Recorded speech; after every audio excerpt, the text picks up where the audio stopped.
Hello, hello, and welcome, welcome.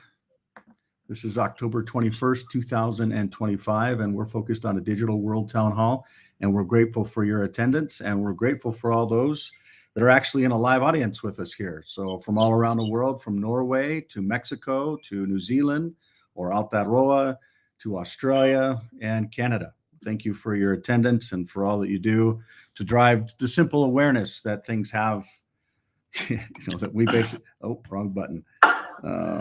Let's see here. So today's agenda will be a opening prayer, and then we will have a review of the last week, and then we'll have general question and answer, shooting holes in a couple things. There are a couple topics within the digital world that we need to actually review and approve, some legislation stuff that's been out there. Wally, if you could make sure that I remember to do that, because I didn't pull up a tab on that, that would be greatly appreciated.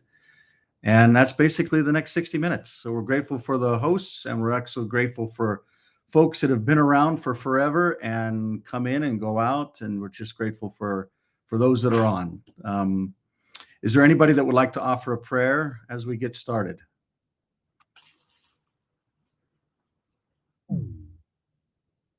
I know it may feel like a weird thing. Okay. Can you hear me? Yes. Perfect. We can hear you. I'm going to do it in Spanish, sorry. Yeah. Padre Santísimo, ruego que nos guíes, nos des tu luz, tu cariño y que nos ayudes a llevar todo este maravilloso proyecto a las personas para librarnos de la tiranía, de la oscuridad y de todo aquello que nos condena. Gracias en nombre de tu amado Hijo Jesús, nuestro hermano. Amen. Amen. Amen. Muchas gracias. Thank you so much. And it was wonderful to spend some time with you this last week. And thank you for coming all the way to Utah. No, my pleasure. For those that may not be aware, this is a private membership association. And some of the things we'll talk about is Crazy in the Future, which is actually interesting because today actually marks 6 years that we went to. Actually, you know what? I'm going to drop out of this and I'm going to pull it up real fast because it's worth kind of talking to. So this actually today marks 6 years that we were actually back in Korea. This was before the whole COVID nightmare and scandal or shenanigans. And the country of South Korea was actually adopting the Decentralized Identifier Alliance in Korea 2019, which basically was the government, the healthcare systems, the medical systems, the armed forces, the financial system, and there was the banking / financial, and there was one other. There were 4 categories of government that were dedicated to this. It was really amazing to see. Let's see if I can see some of the actual events. So you can kind of see there, they brought these beautiful flowers out, and it was crazy. You have walls full of food and flowers with these ribbons, Did Alliance Korea on it. It was really an amazing event. But what's interesting is this actually came up on a memory of six years ago, literally 6 years ago today. What is today? Today is October 21st. So October 21st, 2009, 6 years ago, we literally were focused on the same topic, this important topic of people owning their own identity, their own data. And we've been working hard to try and build solutions. And a lot of people, 1, they don't believe it. 2, they don't understand it. But we're grateful for those that actually plug into this digital world every single week to try and at least support it or drive awareness or play your own individual role in really secret combinations that have tried to basically take over. And I don't want to paint some negative picture, because the reality is life is actually beautiful. There's a ton of really good things that are going on. But, the reality right now is in Europe, you're seeing a lot of unrest. There's a lot of noise.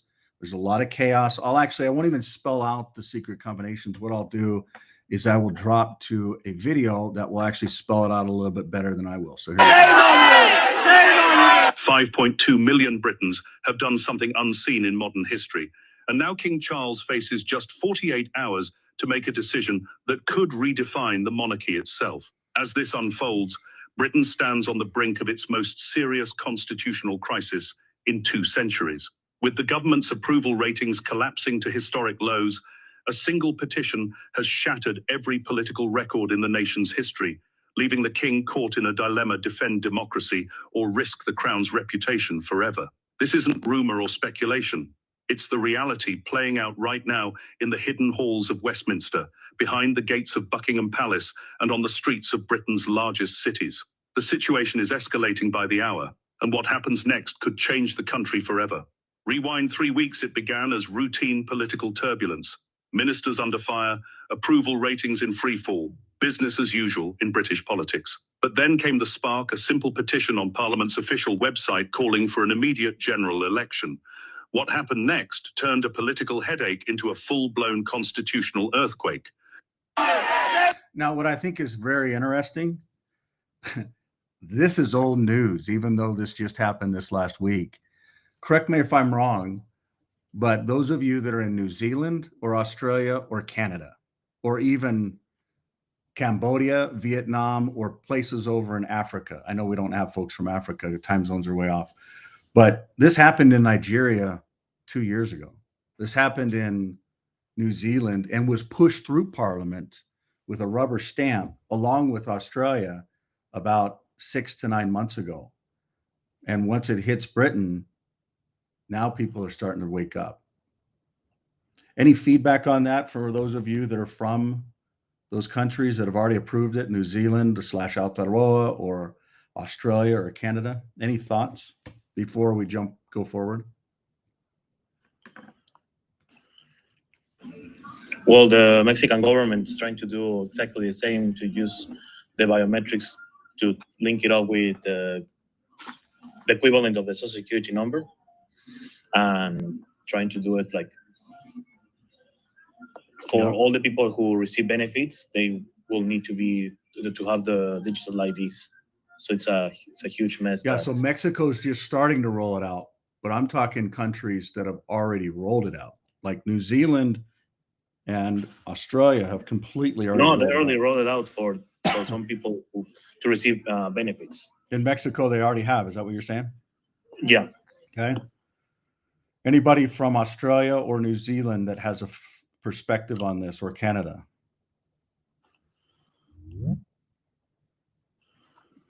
Well, I know they're trying in Canada. I don't think they've done it quite yet, but for sure that's what Carney wants. So Okay. I don't know. Okay. Anybody from Australia or New Zealand? Do you have feedback on what the video we just saw? Hopefully you were able to hear it. Well, yeah, there's a lot of things rolling out in Australia and in New Zealand. They passed the law of digital ID, I think about 6 weeks ago now, maybe 2 months. So they're going to be rolling that out. So that's pretty much done. Yep. It's not just technically in being implemented, it's already legally done and after it. Anybody from Australia? Any feedback there? Okay. We'll go ahead and just keep cranking then. So what we're talking about within this Digital World Town Hall meeting is basically secret combinations that are doing exactly what we're starting to see, even though we've been talking about this for a long time. And they come in different forms, and they come in private ecosystems and public ecosystems. We see it with the public, supposed elected different folks and the monetary systems that they roll out. When we really start understanding the math and the history, and then you overlay that with the news and different messaging, for me, it's very clear. And the alternative to be able to solving this is what we talk about within the digital world is true decentralization, where the individual owns their own identity, their own data, and their own abilities to actually transact. We'll talk a lot about these different layers, but ultimately really trying to find the right balance where humanity can actually still be private and free and use technology to the betterment of humanity instead of the enslavement of humanity. So 12 words combined with who they are, with derived keys, basically enable it. That's what we talk about all throughout this environment when we talk about the digital world and how the digital and physical worlds come together through decentralization, and how really identity derived keys and payments can enable that, and how the clear companies, whether focused on exchanges, phones, homes, autos, or community, are basically advancing that work, and we report out on that in this forum.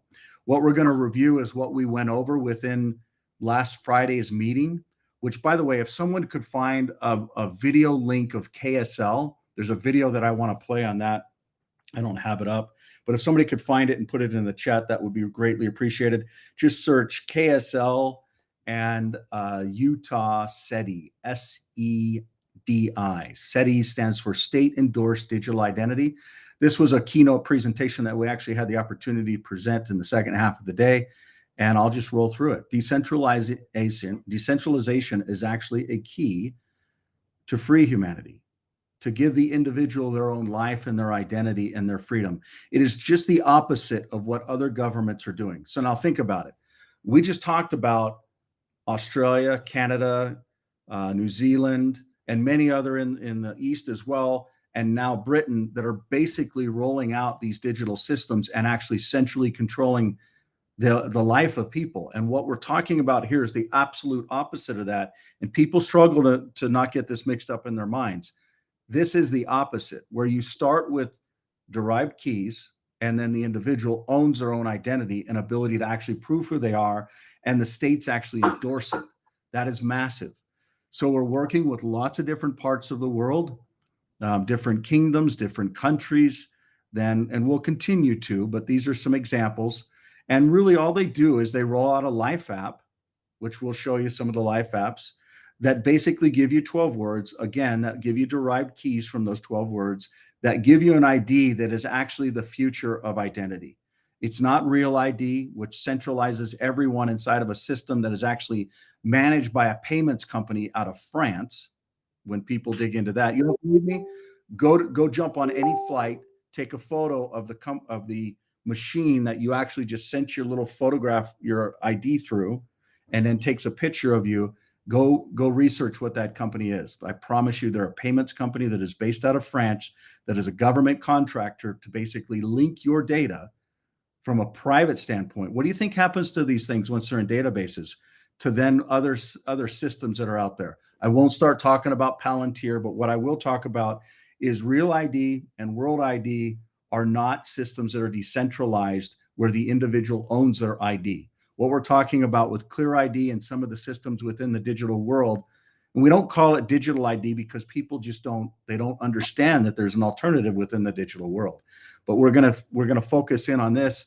And what it does is it enables the individual to, instead of taking all your own data, for instance, Health Information and Portability and Privacy Act, which was called HIPAA in the United States of America, is supposed to be deployed the opposite of the way these arrows are. But they deployed it, or actually supposed to be deployed the same way that these arrows are, but they deployed it the opposite. So what you're looking at here is, fast forward, HIPAA is only one category around health. What about records on phone records or credit records or social records or search records or bank records or tax records, or all of these different systems where you can actually enable your own identity to log into these environments and you become you. You are you. And the state endorsed digital identity is doing the opposite of what these other countries are doing. And so many people have no clue that a government, the state of Utah, is actually willing to read the Constitution and to roll it out in favor of the individual. It's not the cool thing politically to do. And the people behind this, even though their jobs are hard, I can't imagine, like a guy named Chris who's leading this. He's a chief privacy officer for the state of Utah. Him and I don't see 100% eye to eye, but I have so much respect for this individual because of the stance that he is taking around a governmental entity to enable the individual to actually be free, to own their own identity, and then figure out how the state can actually endorse it. From my perspective, that is one of the biggest hurdles that humanity needs. And he's taking that charge, and there's a ton of people behind him. As a matter of fact, well, I'll show you the photo of it behind, but what we basically talked about was how it works on Android phones, it works on Apple phones, and it works on Clear phones. You know, it comes pre-installed on Clear phones, or derivative works, you know, other things which you'll start seeing, you know, Mexican phones, Arabian phones, Asian phones, these different standards of phones that are around Clear phones. But you can also download it on Apple or Android and run it. It's super simple, super easy, 16, 20 seconds, you're done. And what we went through at this event was how a parent can manage not only their children, but their parents as well. And it walks through the life of guardianship, primarily around an example.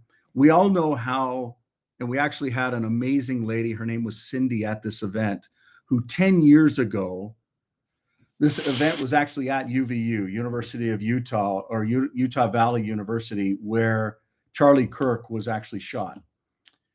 Well, that's a whole nother conversation. But the point being is, this event, this SETI event, actually meets there. Like, we were there, I think it was the Friday before the Monday that all of that happened. But we meet there to actually roll a lot of this innovation out. And this lady, Cindy, who actually had a son that was going there, talked about how her son was involved in sex extortation. I know that's not the right word, but you know what I'm trying to say. He took his life because he couldn't deal with the pressure and the pain that came from some of the things that were just absolutely wrong. And what's happening now with AI is 10 times worse, and can be much more complicated on some realms. For instance, if a grandparent receives a phone call from a grandchild and says, "Grandma, I'm 14 and I shouldn't have been driving mom's car, but I took it. Please don't tell her. And I ran over the neighbor's cat, and the neighbor's going to die." Something crazy. And an attorney gets on and basically says, "But if you send us $7,200, we'll make sure that your granddaughter doesn't go to jail, blah, blah, blah." So grandparents send them the money, and next thing you know, it wasn't real. That's a $10 billion issue just around guardianship for grandparents. And what we did was and so Victoria, this is for your listeners. All someone has to do is download a Life app wherever they live. If they live in Aotearoa, if they live in New Zealand, if they live in Hawaii, if they live in Utah, if they live in Mexico, they download the Life app that's respective to their areas, because there's usually a basic currency that's different. And by the way, you can download multiple of them. You just have multiple different identities or wallets within this one identity. And so you never use a username and password again. You basically, I shouldn't say never, but you start using logins that are basically QR code scanned. So you would log in and you would see a dashboard that's somewhat similar to this. And for those that can't see, you've got different elements that are on this dashboard. Now, you need to understand, a lot of this is futuristic. The state of Utah wanted us to build up those two different use cases, and these are not in production today. All the other stuff is in production, but these two use cases around these two, the child and the grandparent, are still in development. But it's actually easy to be able to develop, because we have all the elements for it. But basically what you have is rules where the state would actually issue guardianship for someone to manage someone else. Maybe it's a child, maybe it's a parent. And then you have the ability within these rules to actually have verified and endorsed. Okay. Then you have the ability to actually see different accounts. So maybe there's bank accounts that you can actually see real-time assets in. Maybe there's the ability to pay bills. Maybe there's the ability to link payments that are automatic. Maybe there's assets that you can either have access to equity or not have access to equity. Maybe there's currencies. Maybe they're digital and fiat. Maybe there's a combination of the two. And then maybe there's contacts where you can actually say, these are your 50 contacts you can send funds to. These are your 5,000 contacts you can interact with. But when it tries to do this other weird contact, someone else needs to actually manage that, especially in a child-parent type relationship. I mean, these are tools that are massively important for the individual that is raising a family and the individual that's actually helping parents to navigate some of this confusion. So what you see is basically a combination of all of this in one screen, but there's a click and drag and drop feature and function where you can actually say, I want to take assets from here and pay this person, and it automatically does it. If you want, I can go through a demo of how that actually works. But this goes through the grandparent scenario, the simple app that you can pull down. By the way, there's a new app on Apple that just went live, and there's another app that I just got my second link today that is combining on Android and on Clear the ability to integrate in the Life app and the Payments app all into one ecosystem, and we're pulling in some of these Guardian features and functions. So just keep apprised of some of those things that are advancing within those marketplaces, or keep your ClearPhone updated. So with a child, you basically have the same types of features and functions. So this is just a different way to look at all of the different features and functions and controls and rules of this new system. But with a child, you have the ability to manage their applications. So many parents are like, my kid is making the right choices. I see them maybe slipping away and wasting some time or playing video games that I wouldn't maybe approve of. And maybe there's a little bit more blood or maybe a little bit more inappropriate, or I don't know who they're chatting with, or I don't know how they're using credit cards and paying different things. All of those things, the goal is with this state of Utah digital endorsed identity, along with some of this guardianship, is to allow a parent to actually be a parent, where they can manage their kids' lives, their digital lives, as well as their parents' lives if they need it. Because there's a lot of pressure in society around doing that. Why? Because it's actually gotten a lot more difficult for single income families to actually be just that. It puts a lot of pressure on choke points that say, you know what, let's just go get another income, or let's just not deal with that pressure with the children or with the grandparents. Or so it's a matter of, the family unit is so important on multiple levels. But with tools like this, it actually becomes bearable. So the ability to say, you know, after these hours, things shut off. Or even if you have these apps like Snapchat, etc., you can't use it during these hours or at all. Or things that are tied into different categories, etc. And I'm not saying that the world is just going to shield a lot of these different kids from these types of realities, because you know it's reality. Life is what it is. But if you can give a child a couple more years of innocence, that means a lot. I personally believe as a father. This goes through the actual system that currently functions today. So for those of you that have not seen this interface and this may be new to you, you can actually drag and drop different assets from one to the other. You can see where they can actually be transferred, and then you can transfer them in real time. If you want to, in the Q&A section, I can actually show you how this functions, but it's absolutely, you know, a definite advancement. And then when we get assets, you can actually create your own companies or trusts, and then you can create your own assets that tie to it. So it combines currencies, assets, equities, commodities, cryptos, rewards, and bonds, which is actually going to be something we're launching this next week around whole life insurance bonds within these ecosystems. So I want to just drop out of this real fast and jump into really this. These are the folks that are behind this, that are absolutely making a difference, starting with Chris. This guy, even again, there's just pure respect. CIO of the state of Utah, this is Alan. CTO, this is an architect around decentralization. This is a woman that has literally been working on child and identity and guardianship for decades and decades. Amazing. Just Glyph, this registers a lot of identities around the world for businesses and entities. This guy is just, there's going to be a beautiful future with him. His name is Wayne. This guy's from Ireland. This guy's from Taiwan. This guy's a stud. I really like him. And Tim goes back with Phil Windley and with Sam Smith, who are really core individuals behind this. And I believe, these guys have also dedicated their lives. I mean, there's some real folks in this that have literally dedicated their lives primarily to identity. The concern that most people in humanity have problems with, that we were talking about 9 years ago. As a matter of fact, Phil Windley, who he worked with, here, I'll pull up another picture of Phil. This is Phil right here. So Phil Windley, he was actually the CIO of the state of Utah probably 15 years ago, maybe a little bit longer.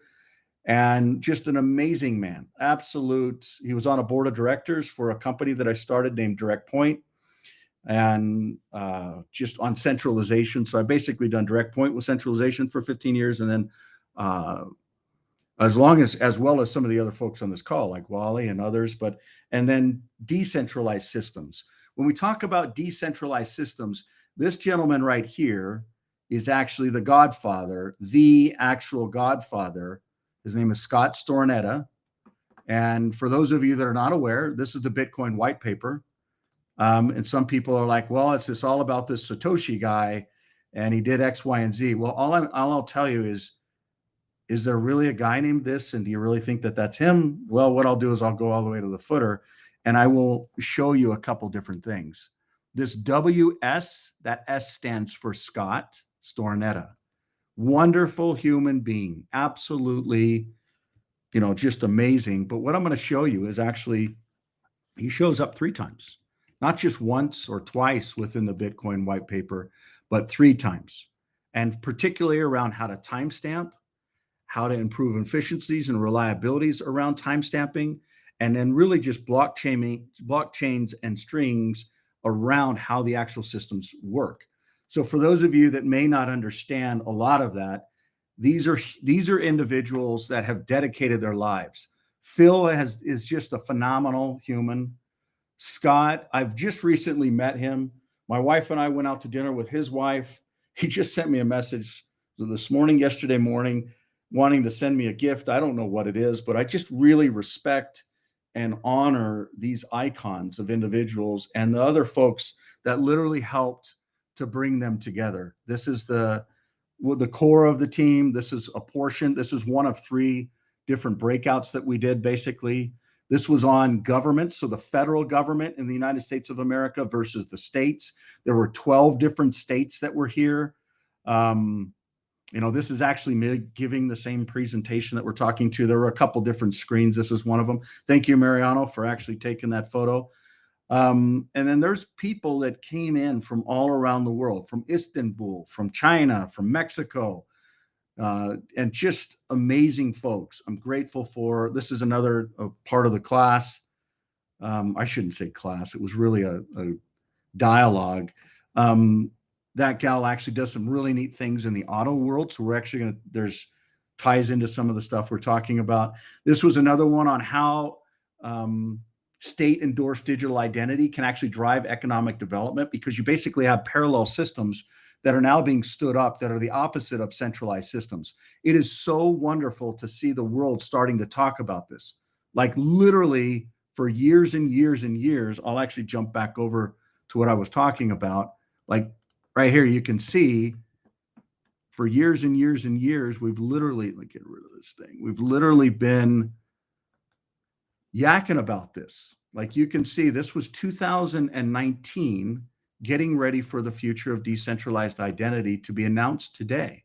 This was actually the day that the country of South Korea standardized on it. And what we see here is 12 different states in the United States of America. That was Cindy with her son that died. And it doesn't have to happen. Like it took 10 years for us to have these conversations. In my opinion, we owe it to one another to build systems for the current generation and future generation. And it was just amazing to be able to see. For those of you that have reached out and said, Mike, how was the event? These are some real images that can help you to kind of see it. So state endorsed digital identity, you can kind of see some of the research. By the way, this Gary Herbert is awesome, wonderful human being. I served on a board with him before he was governor, and just an amazing human and father and husband. This goes through kind of some of the different acts and technologies. All of these things are centralized systems.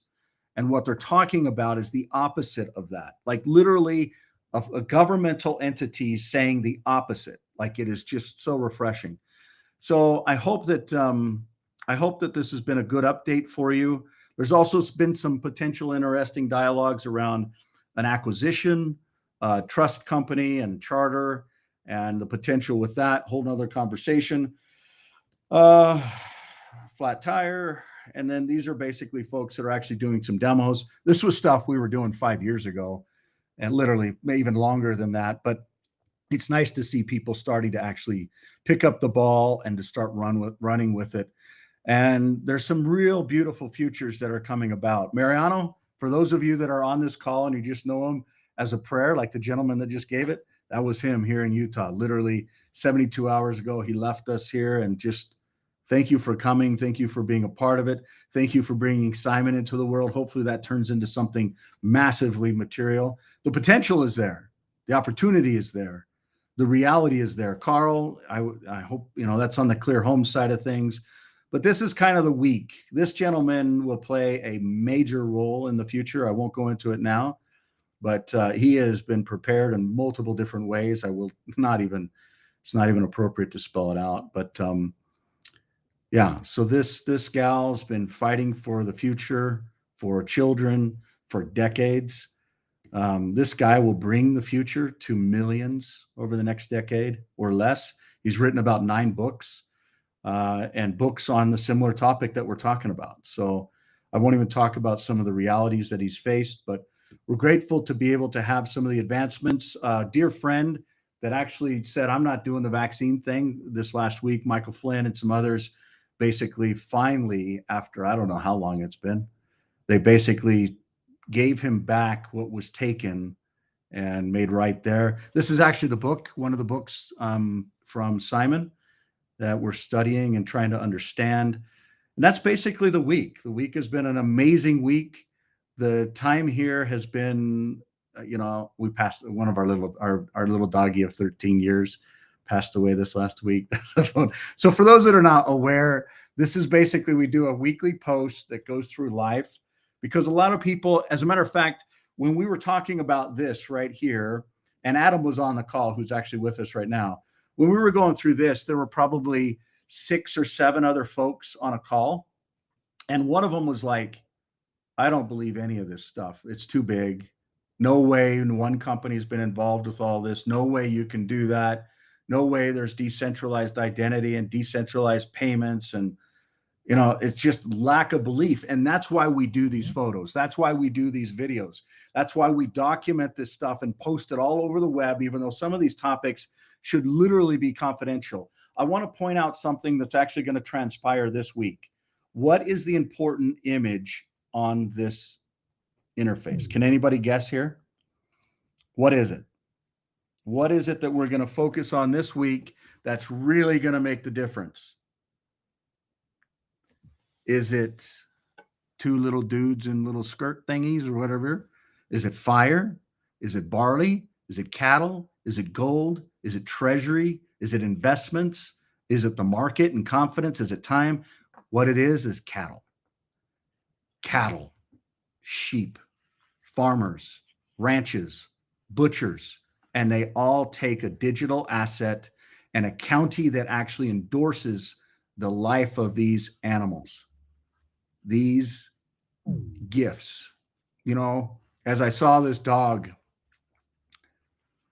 13 years she's been with us. She's supposed to live about 9. She's a Great Pyrenees. We got her when she was a couple weeks old. And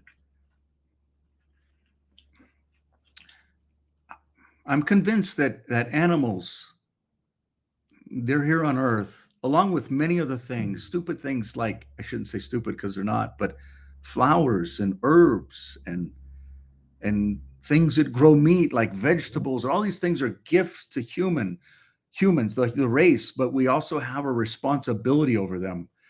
Do they talk? No, not like we understand. But these cattle and animals, for instance, for those of you that are not aware, majority of my life, at least adult life, I've been vegetarian. So I don't eat animals, and I struggled eating animals, blah, blah, blah. But in the last couple of weeks, since we started working with these butchers, they're like giving me all this meat. And I'm like, you know what? I've always wanted to try this new diet. So I started. I've actually lost like 10 pounds a week. It's actually really wonderful. Not that but the point that I'm trying to drive at is every living thing will not only get its own decentralized life, but it will get a story. It will get a voice. And that's important. And it'll be tracked in such a way where it will not be forgotten. That's important. This is an image of the governor of Utah and the prime minister of New Zealand / Aotearoa. There's going to be some talks and some comments on that. That's this week. There's a gentleman on this call who I'll actually give some time to, who he's up in like 2:30, 3 o'clock in the morning his time. There's a couple people from Norway and Switzerland, and I want to say maybe Macedonia, but he wrote a book about what this is. Like when everybody else is not even understanding it, he straight up writes a book on the digital world. I had the opportunity to see it and read it for the first time today. I mean, it's in a different language, but he uses some photos so I can kind of follow along, but it's amazing. It's absolutely amazing. And by the way, I think what we're going to do, this and this was like, we should be writing a book about all this stuff. I'm not a writer, for those of you that know me, but I think we're going to write a book. This was an image that I think was very important around progression. And I pulled out a phone earlier today around, just kind of one of the earliest phones that were out there. But this is telling. He's going to tell a story, and I believe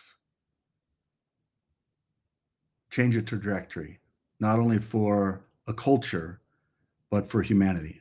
You'll learn about that more. This is actually Simon Levy here in UVU. This is right where Charlie was shot, right here. And it was a very good week. This is Simon Levy with Xi Jinping in China. This is actually, and all these folks are just coming together. Like this is an architect at Brigham Young University, amazing at what he's doing around identity.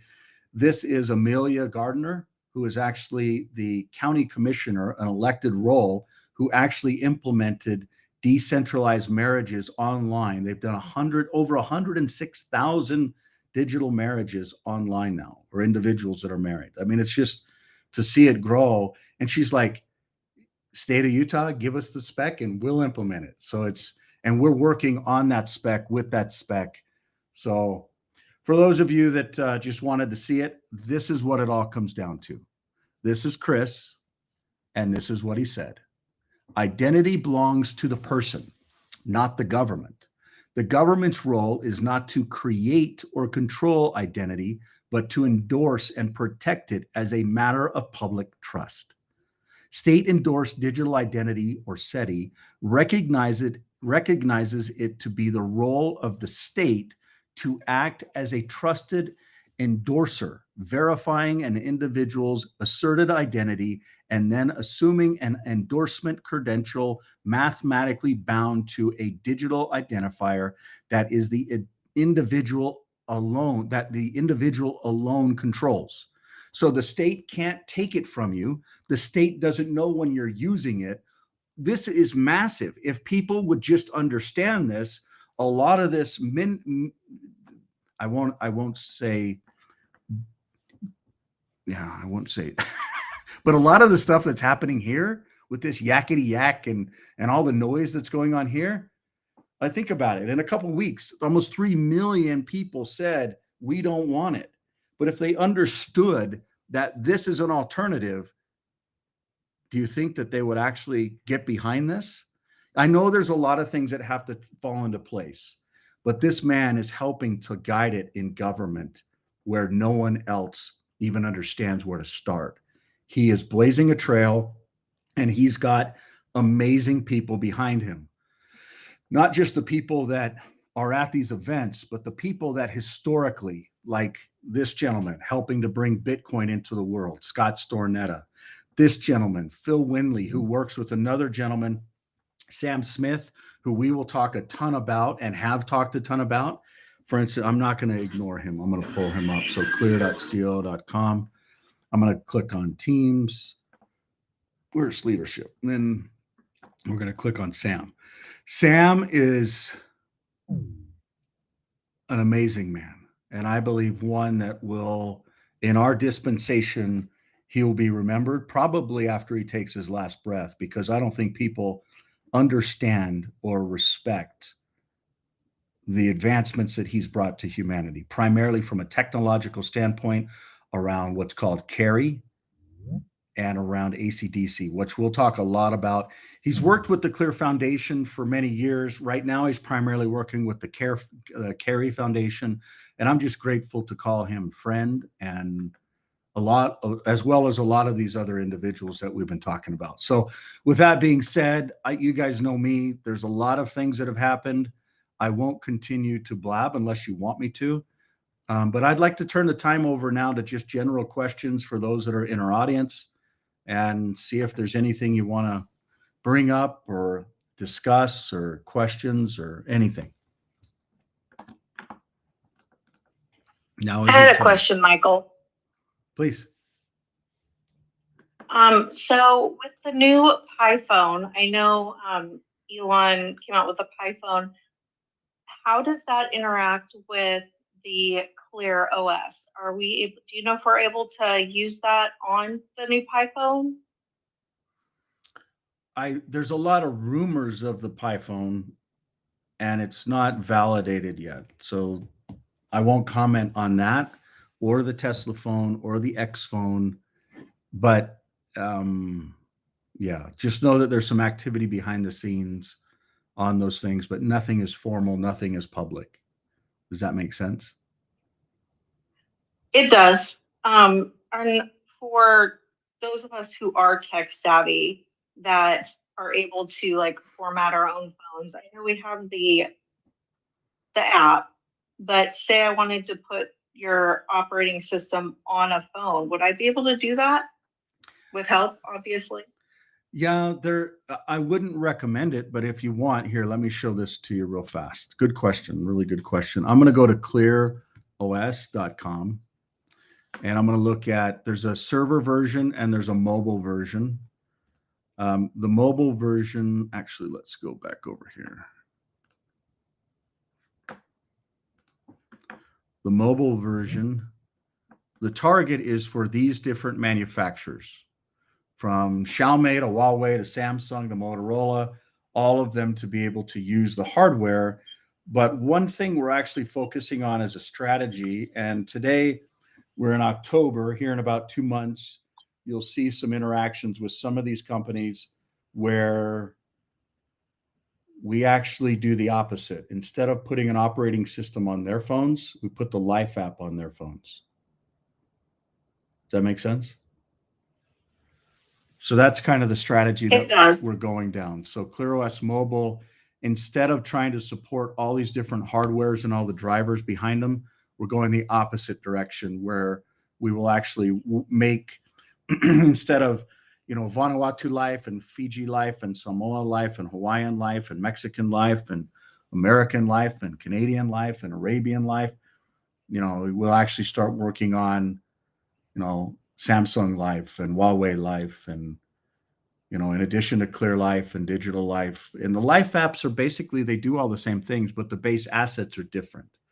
And then you can actually have different profiles, if you will, or wallets that plug into one identity.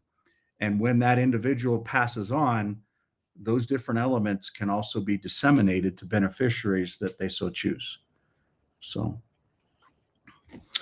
when I'm using the app on the phone, and I have an iPhone, I have a Samsung, so we can go with either, and I'm using it, you were explaining in one of your previous meetings, doing the on-ramp and the off-ramp, and how you share that information from the ClearOS. And I mean, you basically have to interface with the core operating system. Yeah, so that's a really good question. And the reason that we built an app, I'm sorry, go ahead. Samsung or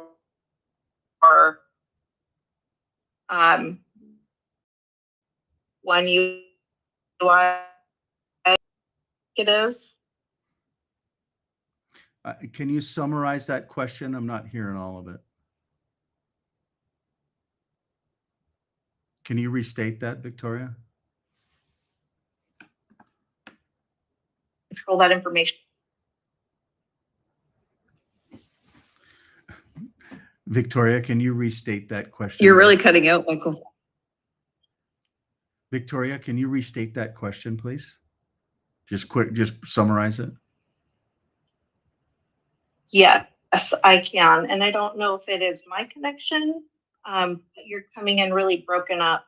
I'll try to slow the question down. No, Hopefully you're getting it. just try and say it if you would. Go ahead.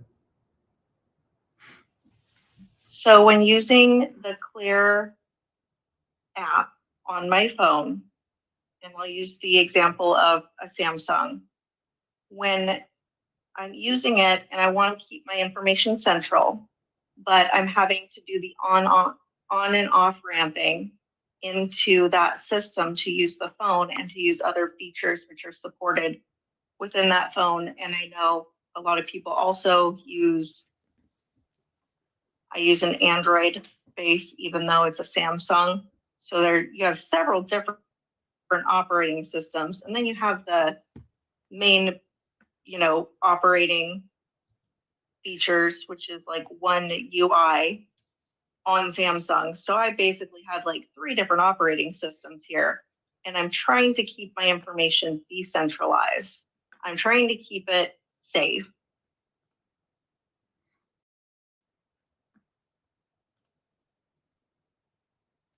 Are you still with me? How am I able to keep my information safe if I'm doing this constant exchange like You're I not. do between Samsung and Google? So, so there's 3 different archetypes, and we kind of touched on it within this slide right here, where you've got 3 different phone versions. Okay. So you've got Android, which is what you're talking about, Clear, and Apple. And Clear has a lot of other features and functions that come with it. So for instance, for those that can see, well, it's kind of hard to see. I'll pull it up down here. So let's see here. This is the iOS apps.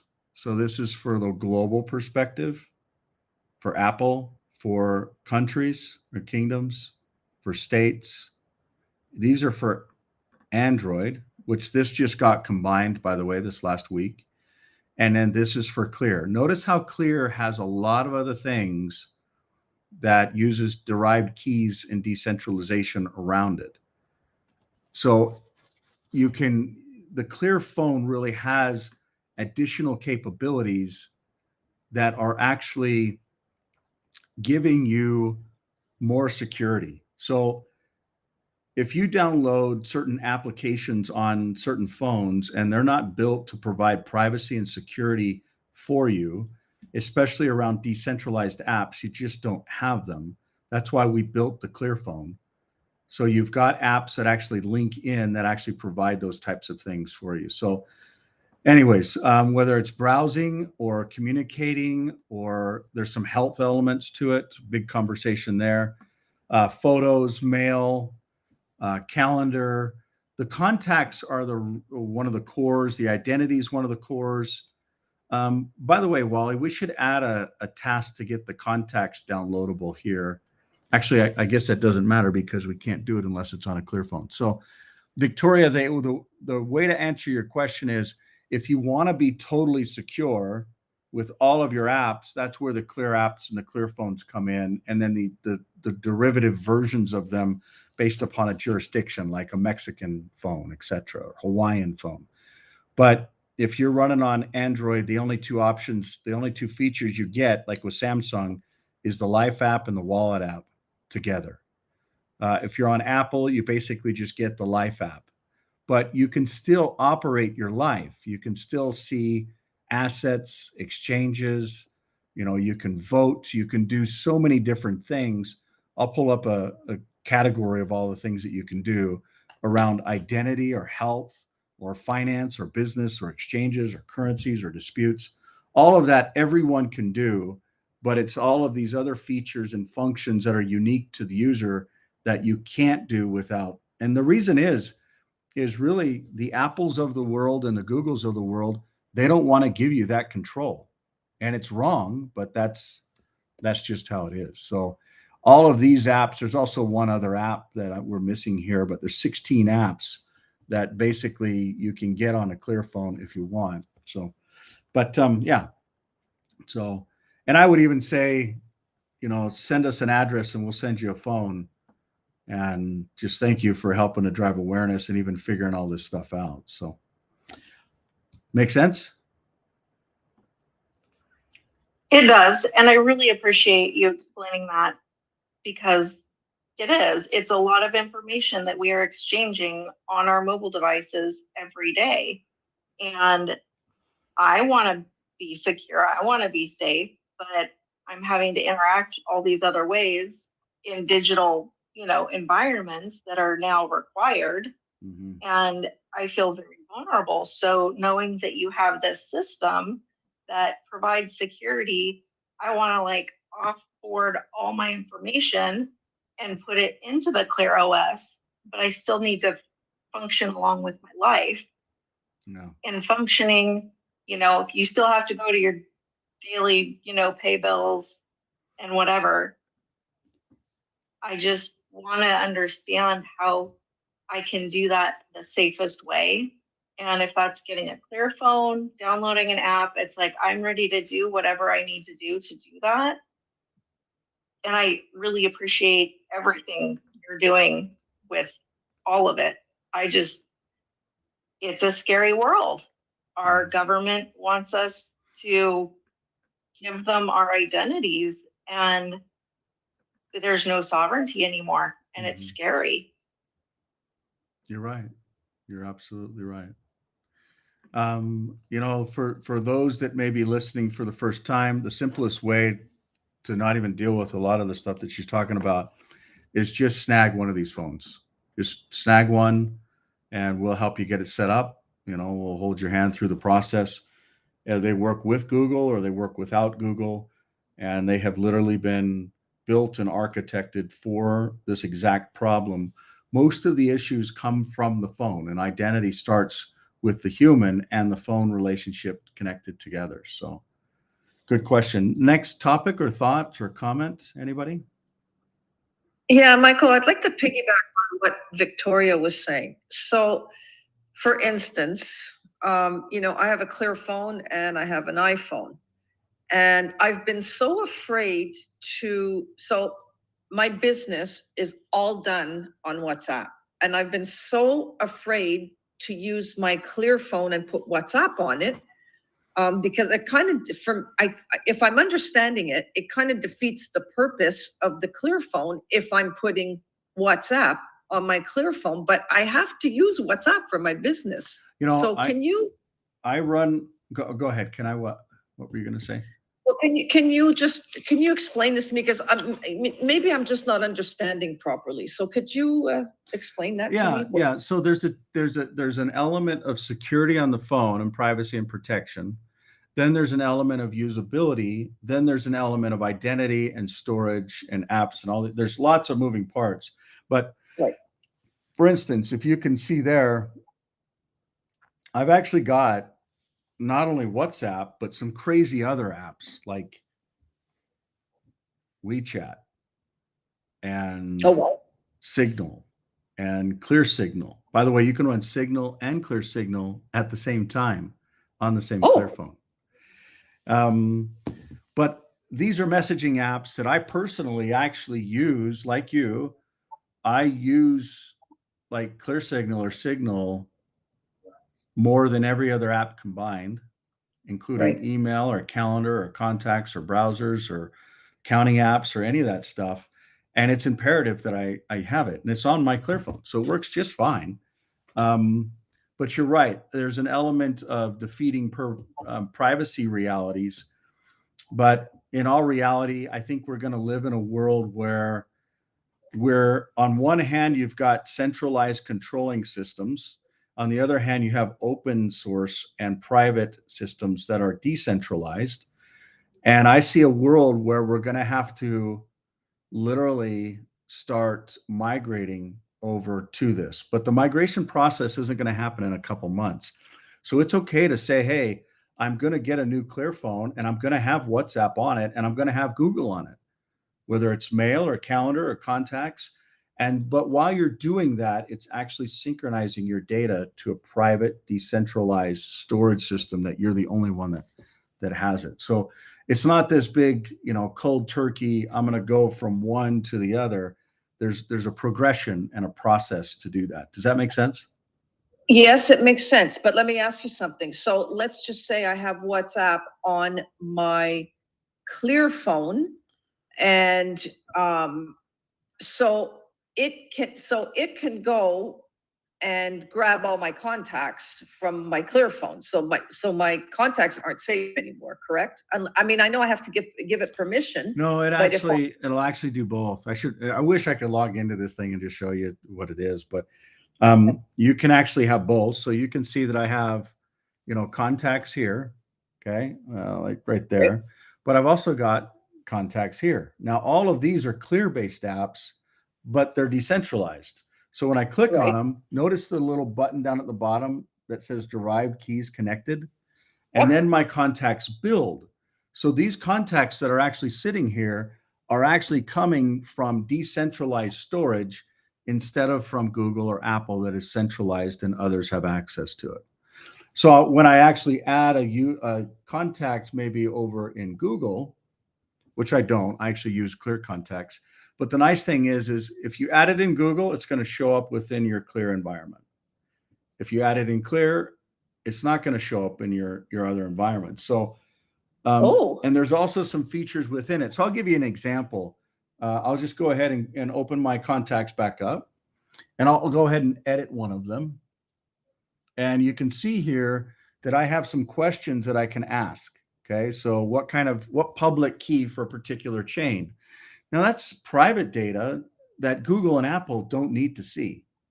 But if I see it, I can actually send them an asset, or I can know what I sent them. So if there's a reporting day or an auditing day, by the way, with these new systems, you don't have to do reporting. It's already done. The key is you need to obfuscate your identity so that you can control what gets shared, how and when, instead of being basically you've given away your identity for convenience.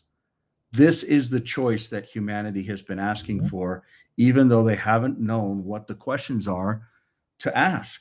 I mean, it's been, just looking at this thing, or was it? It was over here. This puppy so long ago, where we're talking, 2019 for decentralized alliance. So this did stuff is early version carry stuff, but it's all created by the same folks. The standards of it, the technology behind it, but here I promise you in the next year, the standard is going to come out, the spec is going to come out, the solutions are going to come out, and people are going to start understanding that there actually is an alternative. And so does that make sense? Yeah, you know what, it's really starting to get clear in my, thank you for clarifying that for me. That says a lot coming from you, because it's I know it takes me a while to grasp, but yeah. So it's what made it come clear? What actually clicked for you? Well, the whole thing about how the contacts in Clear in the Clear phone and the Clear app are decentralized. So, I mean, I didn't realize that. I thought that if I put WhatsApp on, then I was giving WhatsApp access to everything in my Clear phone. Yeah, no, a Clear phone is actually really brilliant because it doesn't just give away things. It lets you have access to them if you approve it. But your contacts are your contacts. And can WhatsApp ask you for them? Yes. Can you say yes or no? Yes. So I have WhatsApp on my phone, but I don't share my contacts with it. That's probably the right answer you were looking for.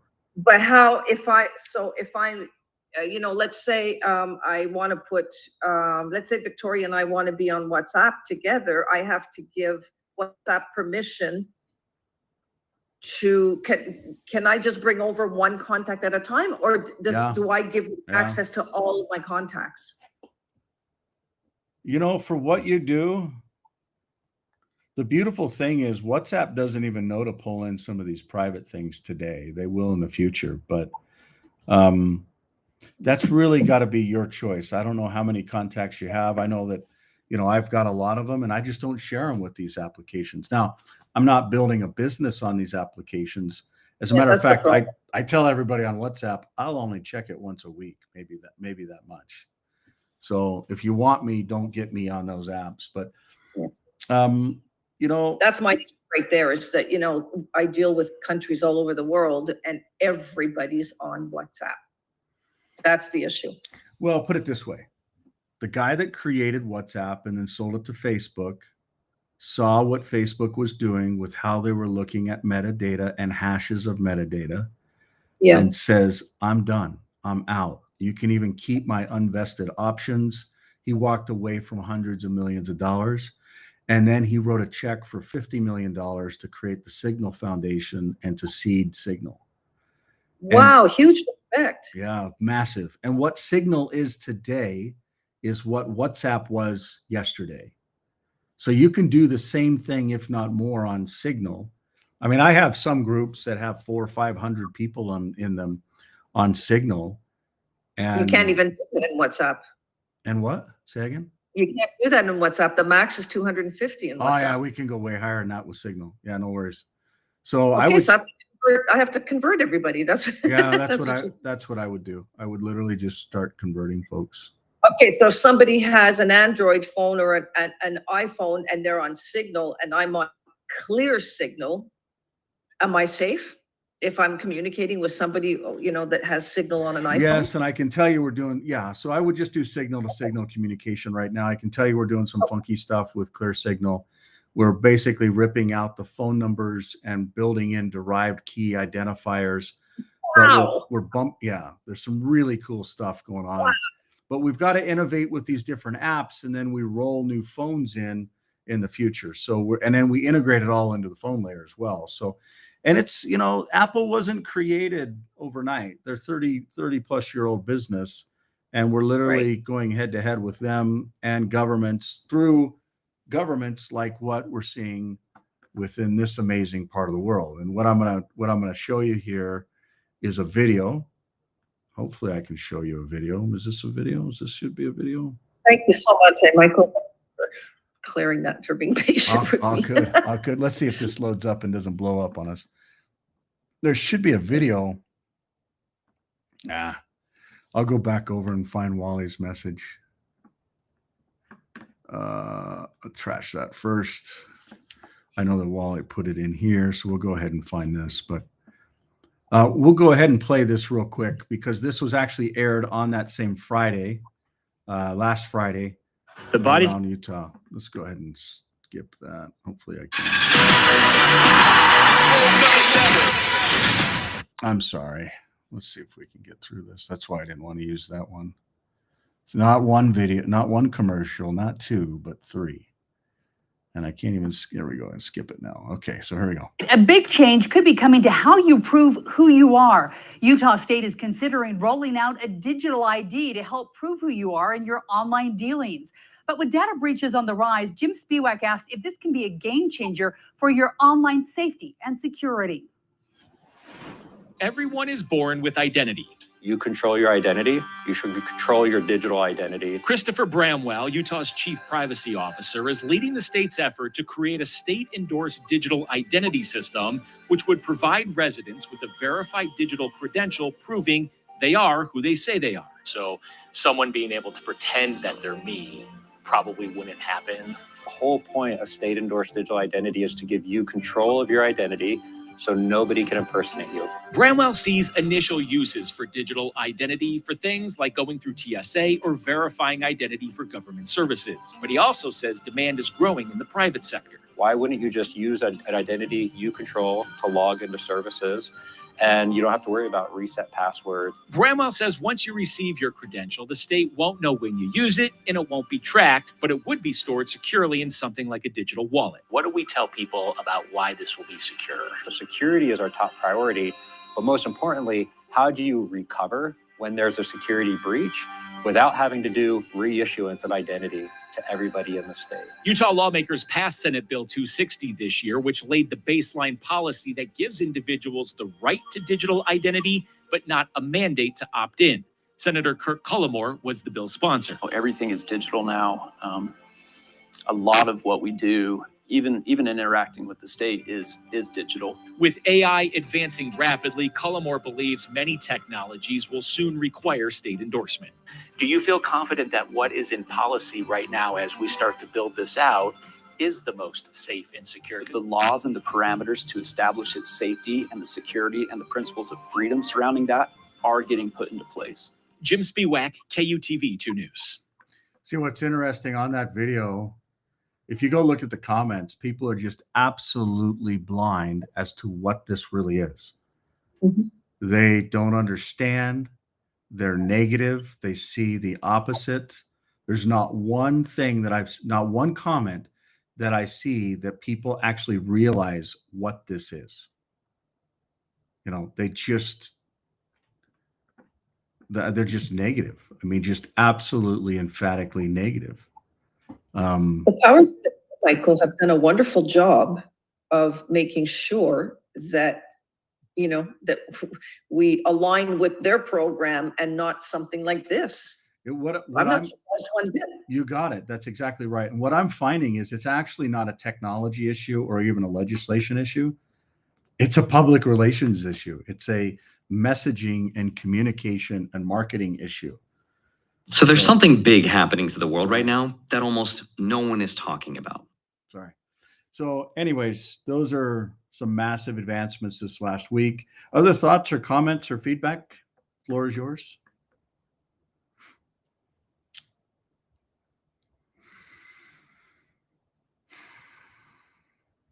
I have a last question if I'm allowed. Please go. So once you are syncing your contacts and everything through Google and whatever messaging and contact providers you have, once all that has been migrated over to Clear, can I just shut those off? Yeah, you can. As a matter of fact, when you light up your next phone, I see a couple people that are on Generation 2 phones that the goal is to have equal services of what Google and Facebook are doing, and Apple, because Apple does duplicates of lots of those, by the time we launch our second generation phones. Imagine if you can have all the features and functions from contact, calendar, messaging, docs, sheets, presentations, email, text, integration, voice, communication, all of that stuff with social platforms, with all of it, you owning it and you owning your identity by the time we launch the next generation of phones, and it's all built in and it's all decentralized. But there's going to be a migration path for people. They're going to have to move away from Apple. They're going to have to move away from Google. And those contacts and those web searches and those emails is their knowledge. It's their history. It's their life. And we have to have a migration path for them. So, yeah, while the stuff that the state of Utah is looking at is just identity, we're taking the bigger picture around it's data. It's your life. It's your digital life. It's not just some wallet and just some application. That's one corner of your life. There's so much more to it than that. And someday the state of Utah will realize what we've already done and what we plan to do. And not only will we be based in Utah together, but we'll actually be locking arms and making a massive difference. The state of Utah had an RFI, or a response or request for information. And we sent in that we will actually donate everything that the Clear Companies and Digital World has done to the state of Utah if they use it as a part of the SETI, or state endorsed digital identity standard. And then we can roll it out with other states and support other states. And, you know, it's just real. The future is absolutely beautiful, but there's a lot of work that needs to be done to literally combat the centralized systems. And the key is we have to do it with retrospective of backward compatibility, you know, integration into files, for instance, calendar events, you know, CFV files, or email systems, you know, PST files. There has to be the ability to import and export this data in a way where migration can seamlessly happen. So it's a complicated thing. Even though we've been working on this stuff for 16 years, There's still another 16 to go, but I think by the time most of us take our last breath, people will have a solid choice. They won't just be stuck in an Apple or Google centralized world. And I won't even talk about the governments because they're all going to do. I believe the governments are actually going to care about people eventually, from a majority standpoint, and that the people will actually start having choice to be able to go where, how, if, why, what they want, and the physical. For instance, all of us right now, we're all connected online. We're digitally connecting what jurisdiction and what laws and what structure. And like, for instance, I'm in the state of Utah, and the state of Utah says I can record things if one party is aware of it. But how does that work on this system? Do telephone recording laws migrate over to a digital Zoom or Hangouts or secure meeting structure? No, I believe that we all have a right to a jurisdiction that we can choose to be a part of, especially in the digital world. And that's really where this digital world comes from. And when we look at it, by the way, we had this last week. I'm going to pull open the digital world under governance, under legislation. There are a bunch of different documents that are here for review and approval, some that are in draft form and some that need to be moved over. This Digital World Jobs Act is still in draft form. And there's one other one that's still in draft form. This act basically is the Jobs Act of the United States of America under the Security and Exchange Commission, drafted by what they call the godfather of the Jobs Act. His name is David Wield. Wonderful man. He was actually the chairman of NASDAQ and tons of different stuff. But what we had proposed was a Reg D, a Reg A, and no Reg CF, but a Reg A plus structure to it. So we had a question that came up that says we should probably add in the Reg CF and just mirror some of the SEC structure in and of itself. So there's some talk there. Otherwise, we should ratify this and actually push this public. Some of the other apps, let's see if I can find them for you. And actually, what I'll do is I'll drop this legislation into the notes here. If anybody wants to actually go through it and review it, you're welcome to it. So those are all the draft ones, and then the ones that have actually been pushed into law. There's only out of 16, there's 3 that have been pushed into law. So we need to start pushing some of the other ones over. So any other thoughts or questions or comments, especially from our folks over in Norway and Sweden and Macedonia or Kosovo that are up in the middle of their nights? We appreciate you and appreciate the book. If you want to say anything, Mr. Norman, feel free.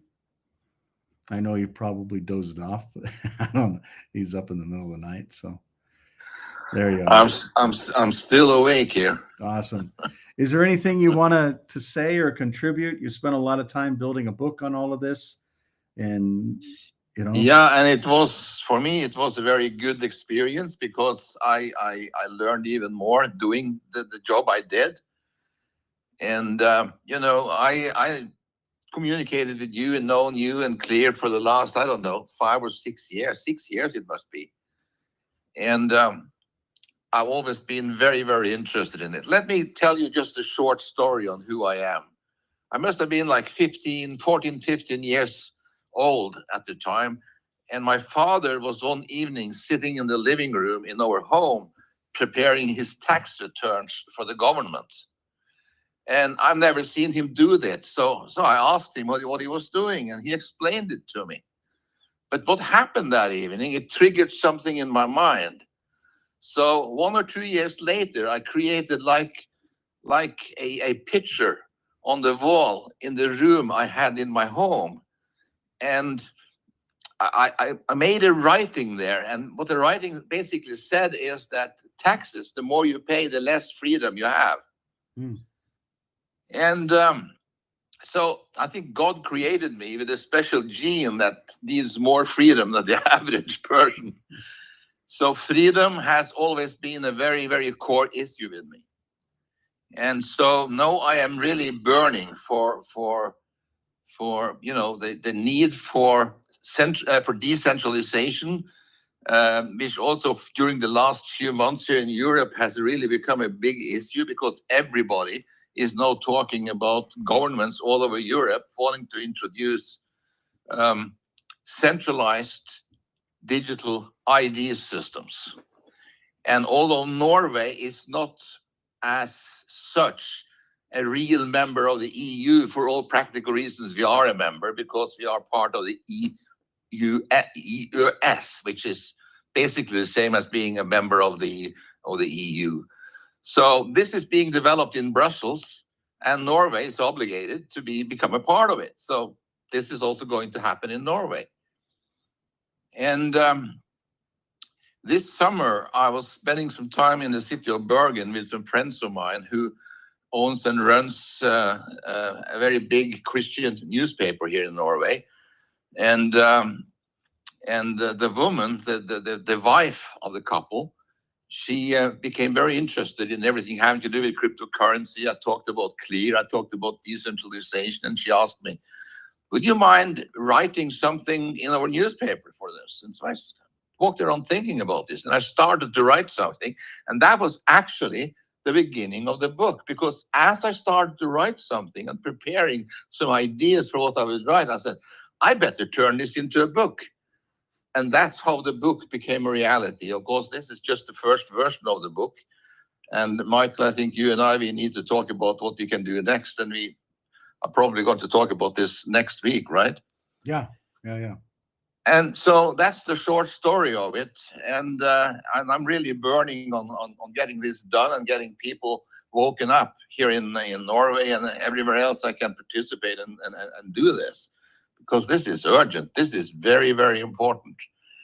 And you touched upon it. The problem is educating the people, because most people have no idea what is happening. They don't even understand it. You are so spot on so many levels, but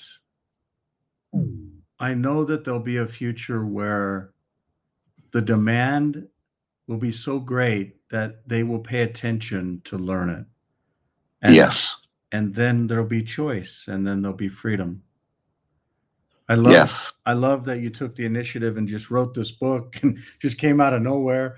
And, it really was good. I read it this morning, and I just want to say thank you. Thank you for writing it. Thank you for showing up in the middle of your night, 2 a.m., 3 a.m. And thank you for helping to drive awareness within Norway and the culture that is on the other side of the world, because we're one world and one people. And the sooner that we recognize that, the sooner that we do unto others as we would have done unto ourselves, treat others as we would want to be treated, I think the better off that we'll be, the better off the future generations will be. And it's people like you that are actually willing to say, hey, this isn't about money. This isn't about fame. This isn't about ego. Let me just write this. So anyways, I commend you and just say thank you. And we'll help support this in whatever way that we can and help. And thank you. Yeah. Thank you for seeing it. And, I don't even know how we got connected, but thank you for just, being a light and helping to drive awareness and shed a light on a topic that is so imperative to this.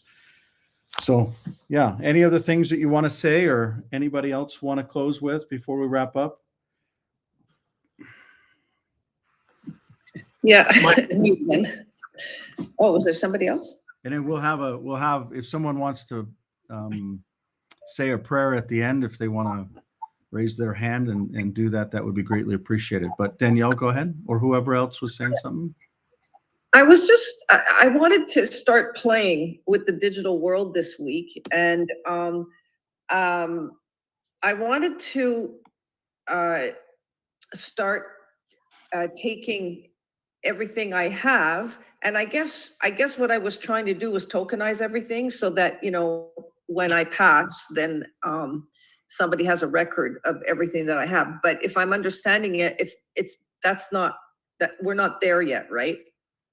Danielle, by the time you pass, we will be there. And over my dead body, will we not be there? But I just don't even like thinking that. I don't like hearing you say that. And I know you got a long ways to go, many, many decades. So we're gonna get this done. God, years. Yeah. Well, I was thinking, and I thought, how can I start? I want to start playing in the digital world. I want to start using it. I want to start. So I was thinking, okay, well, one thing I could do is, start putting everything in there that I own. But I guess it's not ready for that yet, right? The pieces, parts and pieces, yes. The accounts, I do need there's an engineer that's working on that, and actually things kind of got bumpy there. But yeah, so the account side of it, especially with Canadian banks, some of the Canadian banks will actually work with it. But there's a lot of things that we've got to do. So, but okay, know that is the core focus, that guardianship and the asset management. I think you've seen us go from 0 to 70% within a year. I mean, we've made massive progress on that puppy. Yeah, I'd love to go in and show it and all that fun stuff, but we're over on time. So yeah, that's okay. Any Okay, other thank you. thoughts? I had a final thought and was gonna offer to pray us out if you'd like. Yeah, please do both. How would people get involved? What is a good way to reach out to you to get more involved and to help move this out? Instead of me, one of the best ways to get involved is to just go to Utah, whether it's My Utah Life or Utah.country, and to actually download the actual application. So let's see, there's actually a profile logged in, so I'm going to log out here. But if you go to downloads, you can actually see, you don't even need to buy a Clearphone. If you want to buy a Clearphone, you can. You go to the clear.store site, grab it. Or what you do is you actually just download an application. If you're on an Apple phone, just download the version. So for instance, you're in Hawaii. So, and it depends on your perspective, because this is really not just the state of Hawaii, but the kingdom of Hawaii. But for this Utah Life, you would literally just download the app. And then it's kind of like what we talked about here, where you basically, once you have the app, you actually go through a process of logging in through a QR code. And, when you have the app, you can also send and receive assets and do a bunch of different stuff. But once you grab it, you can actually log in and start seeing systems and applications and all that fun stuff. Or, you're welcome to invite them to these types of forums or send these things over to them. I know, an hour a week is kind of a long time to ask people to invest, but they can jump around and learn as they all want to. And, there should be some urgency on this, but we're not forcing anything. We know that in the right time, the right people will have eyes to see and ears to hear. And with that being said, why don't you be our voice and close us up, if that's okay, Victoria? I will. And yes, people and in different industries, getting them in there and involved, I think that would really help. And I'm seeing a lot of people who want to get involved and want to help in legislation, in daily life, in our digital world, and just being able to connect them with the right, like they see the vision, getting them connected and going forward, I think is really important. And with that said, Heavenly Father, thank you for bringing this together. Thank you for the time that you've allotted us to talk about these things, share these things, and to resonate with your kingdom and your people, Lord. Thank you for going with us as we go into our communities and share this technology and this future, this beautiful future that we see. And I pray that anything that would come against us, anything that would inhibit us from growing what you would have for us, Lord, would just be stopped. And I rebuke any assignments against that, Lord. And I pray that each of us going forward would be sheltered and protected, and their families, as we carry this forward into the future. Amen. Amen.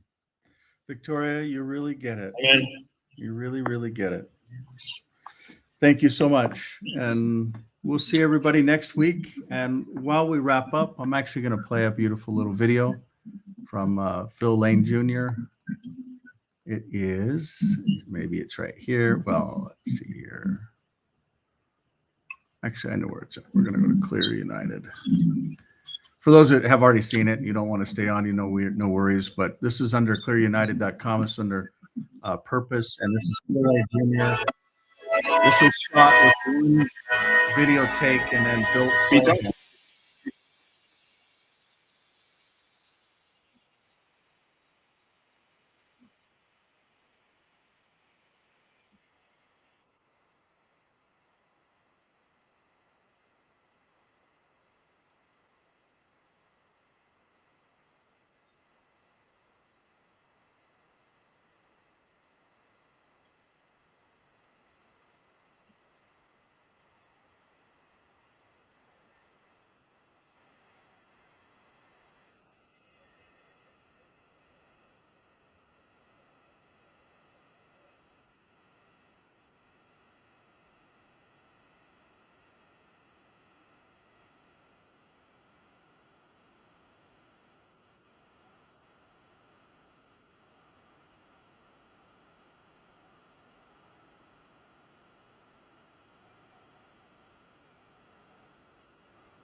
Thank you for your love and for your prayers. We'll see you next week.